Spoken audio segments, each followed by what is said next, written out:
The 90s was a remarkable era for sitcoms, producing classics like Friends, Frasier, and The Fresh Prince of Bel-Air.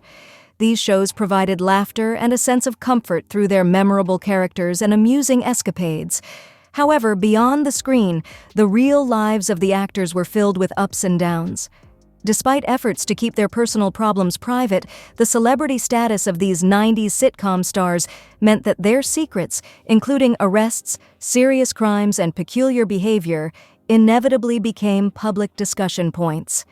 In this video, we explore the dark secrets of 12 90s sitcom stars that have been put on display. Let's get started. That 70s show parodies life in the 1970s through its zany cast and their constant misadventures. One of the most memorable supporting characters from earlier seasons is Eric Foreman's older sister Lori, who lies, cheats, and manipulates her way through each episode. The role was initially portrayed by actor Lisa Robin Kelly, who left the show in 2001 during Season 3, but was brought back for a few additional episodes in 2003 before being replaced altogether by Christina Moore. Kelly revealed that she developed a drinking problem after a miscarriage, which ultimately had a detrimental effect on her professional life. In early 2012, Kelly was arrested and charged with domestic violence after her ex-boyfriend, John Mikas, filed a complaint against her. Kelly denied the charge, stating that she was actually attacked by Mikas. Later that year, Kelly and her husband, Robert Joseph Gilliam, were both arrested for a reported domestic disturbance. In June 2013, Kelly's legal troubles escalated when police suspected she was driving under the influence and arrested her. By August 2013, Kelly voluntarily entered a rehabilitation facility for treatment, but sadly, she died in her sleep 2 days after checking in. According to reports, the official cause of her death was multiple drug intoxication. As a sitcom, Rock resonates largely due to Charles S. Dutton's compelling performance as Charles Rock Emerson. The hard-working and selfless Rock works as a garbage collector for the city, simultaneously finding a way to support his family in their time of need. Undoubtedly, Rock catapulted Dutton onto the Hollywood map as an actor, even though he had already established himself as an impressive stage performer. Before embarking on his acting career, Dutton spent up to 10 years in prison. He explained that he came from a rough neighborhood where serving time was somewhat expected. Dutton's manslaughter conviction resulted from a fight with a guy who stabbed him 7 times. He wrestled the knife from his attacker and ultimately took his life, leading to an 18-month sentence in 1967. Subsequently, he received 3 years for possession of a weapon, and another 8 years were added for a skirmish with a guard. While in prison, Dutton developed an interest in acting. Following a stabbing incident that left him hospitalized for 2 months, he resolved to turn his life around. Upon parole, he applied for a drama scholarship at Yale University, and the rest is history. In Home Improvement, TV show host Tim the Tool Man, Taylor showcases his DIY skills but often struggles to apply the same precision to his everyday life at home, especially when dealing with his troublemaking sons. The sitcom proved to be a 90s hit and propelled its lead, Tim Allen, into household name status. However, before becoming one of the most notable TV dads, Allen served hard time for drug trafficking charges. Allen revealed how his life spiraled out of control at the age of 11 after his father's death.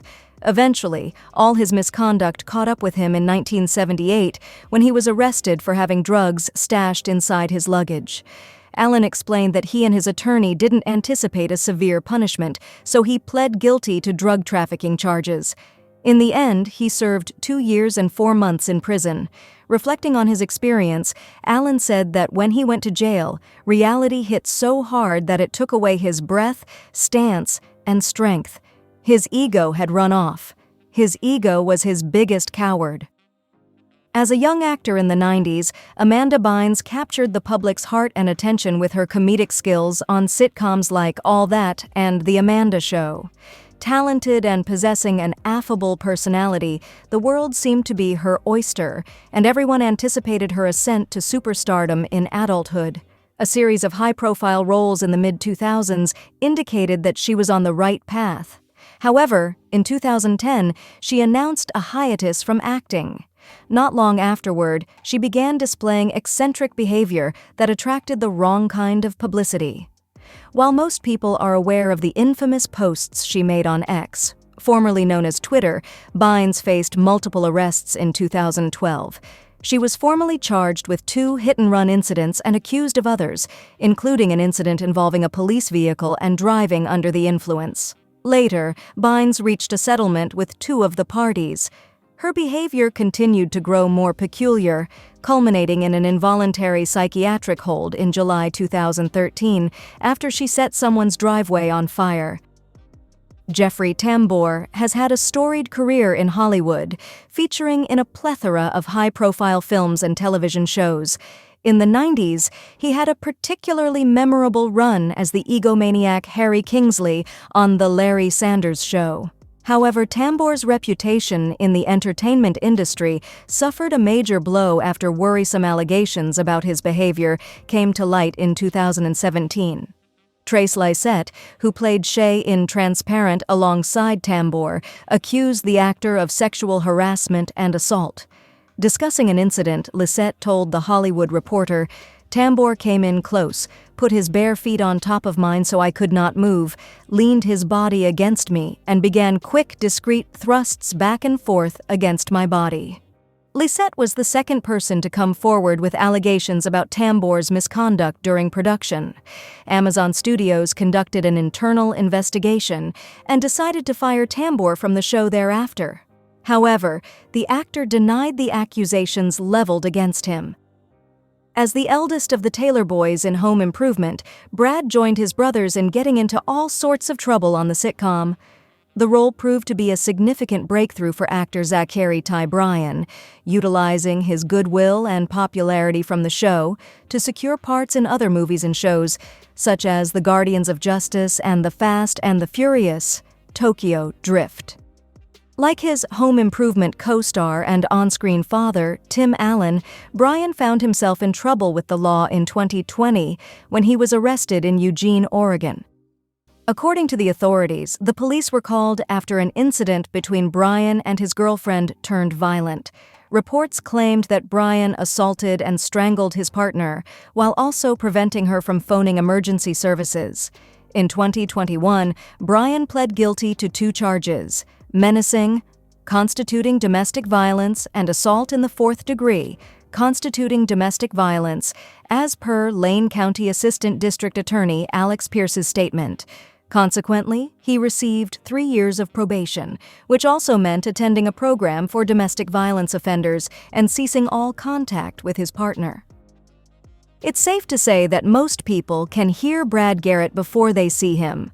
His distinctive, booming voice and killer sense of humor made him a fan-favorite character on the sitcom Everybody Loves Raymond, where he played the titular character's brother, Robert Barone. It's also the role that earned him 3 Emmy Award wins and multiple nominations, solidifying his status as one of the most celebrated and accomplished 90s sitcom stars. In private, though, Garrett dealt with alcoholism as his fame started to take off. Garrett referred to himself as a high-functioning alcoholic. He explained how he didn't necessarily see any issue with his behavior at first, as he went about his business and avoided drinking during the day.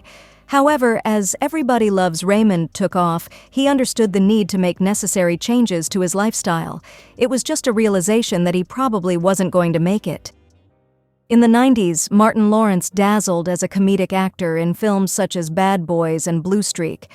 Before making his leap into the movie world, he established himself as a television star in his own sitcom titled Martin. The show ran for 5 seasons between 1992 and 1997.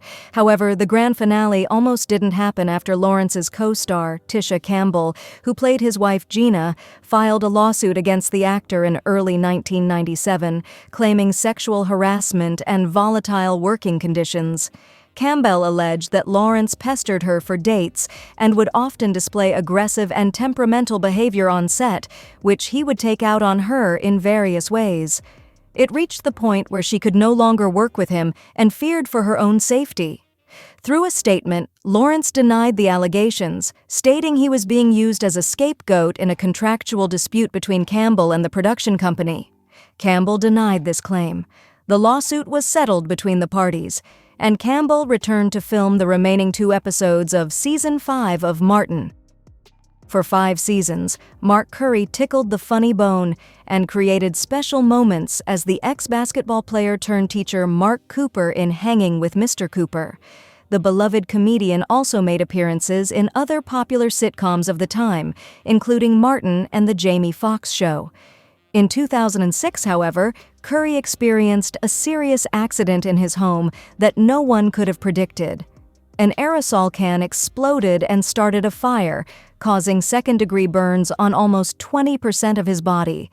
While the actor admitted he's comfortable joking about the incident now, especially in his stand-up routines, it wasn't like that at first. The pain and the extreme nature of his injuries weighed heavily on him. He expressed feeling less than a man, unable to even look at his own body. Witnessing his hand with peeling skin made him throw up, and he avoided looking at himself again. Curry shared that initially he planned to overdose on his painkillers. However, he changed his mind after a few conversations with his comedian friends. In terms of a rise to fame, Sasha Mitchell had a fascinating journey in showbiz. His first high-profile role was as James Beaumont in Dallas, before he was cast as the goofy Cody Lambert in the sitcom Step by Step in 1991. While maintaining the part of Cody, Mitchell also became an action star, leading the Kickboxer film sequels and showcasing his martial arts ability. In 1995, Mitchell found himself in hot water after his mother-in-law called the police, claiming he assaulted his then-wife, Jeanette, and endangered his 7-year-old stepdaughter. According to the prosecutor's statement, Mitchell hit Jeanette, who was with her daughter on the bed. Reportedly, Jeanette ran to the bathroom and locked the door. However, Mitchell kicked a hole in the door and went after her again. Mitchell was arrested but released on bail, while his lawyer accused the police of not representing the truth about the incident. The actor was convicted for his actions but handed a 3-year probation. In 1996, he was sentenced to 60 days in jail for continuously violating his probation by not attending his mandated counseling sessions and further issues of violence against Jeanette. Kristen Johnston's most famous role will always be as Sally Solomon in the 90s sitcom Third Rock from the Sun. It's a seminal performance that earned her 2 Emmy Awards and a legion of fans who couldn't get enough of the prominent character. However, at the highest point in her professional career, all wasn't well in her personal life, as Johnston revealed in her memoir, Guts. She discussed her alcoholism and addiction, revealing how it spanned back to her school days. In an interview, she explained how the addiction was extremely serious for 3 years. I had a lot of shame, and that's why it took me so long to get help, because I did know for a good long while that I was in trouble, but I just kept thinking I would grow out of it, she said. When I didn't, that's when I realized, oh my God, I'm an addict. In 2021, Johnston revealed she had been sober for 14 years. As one of the main characters in That 70s Show, Danny Masterson's Stephen Hyde plays the part of the snarky, laid-back friend of the group. Thanks to his wittiness and propensity for one-liners, Hyde provides numerous unforgettable and hilarious moments on the show. However, Masterson is likely to be remembered more for what led to him being put behind bars than his time on the sitcom. In June 2020, Masterson was charged with the rape of 3 women from incidents spanning the period of 2001 to 2003. The actor had been under investigation by the Los Angeles Police Department since 2017, while allegations surfaced that the Church of Scientology had attempted to cover up multiple rape claims against Masterson. Ultimately, Masterson was found guilty on 2 charges of rape and sentenced to 30 years in prison. In January 2024, he was denied bail as the court deemed him a flight risk. That concludes our exploration into the dark secrets of 90s sitcom stars, revealing that the glossy facade of fame often conceals a multitude of personal struggles, challenges, and even cruel intentions. Don't forget to like and subscribe. Thanks for watching.